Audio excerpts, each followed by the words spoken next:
আসসালামু আলাইকুম দর্শক, একটা সাংঘাতিক খবর আছে পাশের দেশ ভারতের পত্রপত্রিকায়।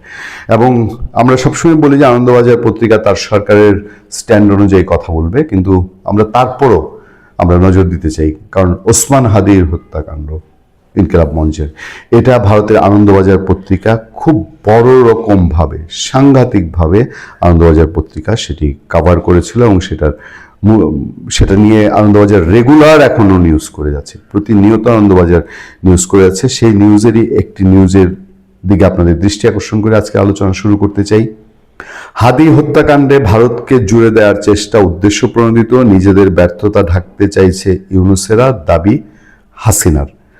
এটি আনন্দবাজারের হেডলাইন, এবং সেই জায়গায় আমরা কেন এটিকে কোট করছি তার চেয়ে সবচেয়ে বড় কারণ হলো যে আওয়ামী লীগ এবং শেখ হাসিনার প্রতি ভারতের এখনকার যে অবস্থান, সেই অবস্থান একেবারে পরিষ্কার।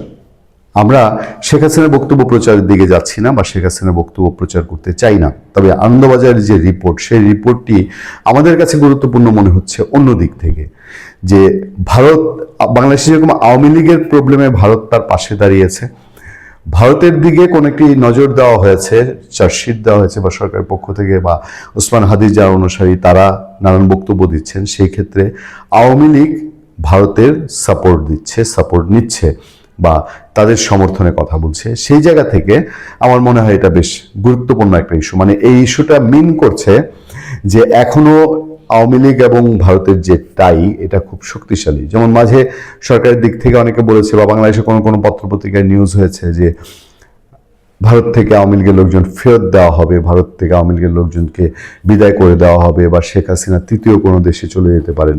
কিন্তু এইসব কথাবার্তার বাইরে ভারত এবং আওয়ামী লীগের বন্ধন যে পুরনো, সেই বন্ধন রয়ে গেছে। এইটা পরিষ্কার হয়ে যাচ্ছে এই হাদি হত্যাকাণ্ডে ভারতের জড়িত থাকার অভিযোগের প্রেক্ষিতে আনন্দবাজার পত্রিকা যখন জানাচ্ছে যে আওয়ামী লীগ এই ইস্যুতে ভারতের পাশে আছে।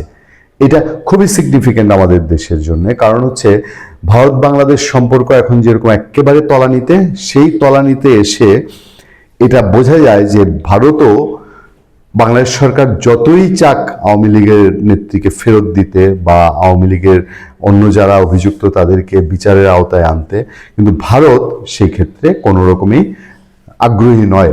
এবং আওয়ামী লীগও ভারতের শেল্টারে তারা যে রাজনীতিতে ফিরতে চায়, রাজনীতিতে এখনো সক্রিয় থাকতে চায়, এটার ইঙ্গিত মিন করে এই হাদি হত্যাকাণ্ড সংঘটিত ঘটনায়। হাদি হত্যাকাণ্ডে আওয়ামী লীগের বেশ কয়েকজন নেতার নাম আবার এসছে, যে জাহাঙ্গীর কবির নানক এবং কাউন্সিলর বাপ্পি, তারা সিঙ্গাপুরে 9টা মিটিং করেছে, যুগান্তর এরকম খবর দিয়েছে। তবে বিভিন্ন সাইট থেকে জানা যায় যে যাদের নাম এসেছে তাদের মধ্যে 1-2 জন বাদ দিয়ে বাদবাকি কেউই গত 1-1.5 বছরে সিঙ্গাপুর যাননি।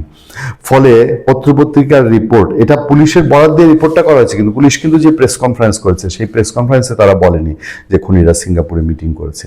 তো পত্রপত্রিকা এইসব খবর যখন দিচ্ছে, তখন ভারতের দিক থেকেও, ভারতের পত্রপত্রিকাও ইঙ্গিত করছে যে যাদের নাম বাংলাদেশের পুলিশের তদন্তে এসছে তারা কেউই ভারত থেকে ভারত দেশ ছেড়ে তারা অন্য কোনো তৃতীয় দেশে যান নাই। ফলে এই হাদি হত্যাকাণ্ডে এসেও প্রমাণ হয়ে গেল যে আওয়ামী লীগ এবং ভারত তারা একে অন্যের সাথে খুবই শেয়ারিং এর মাধ্যমেই কাজ করছে, এবং যে কারণে আওয়ামী লীগ ফিরে আসতে চায় বা পারে, এরকম একটি কথা সবসময় বাজারে চাউর রয়েছে।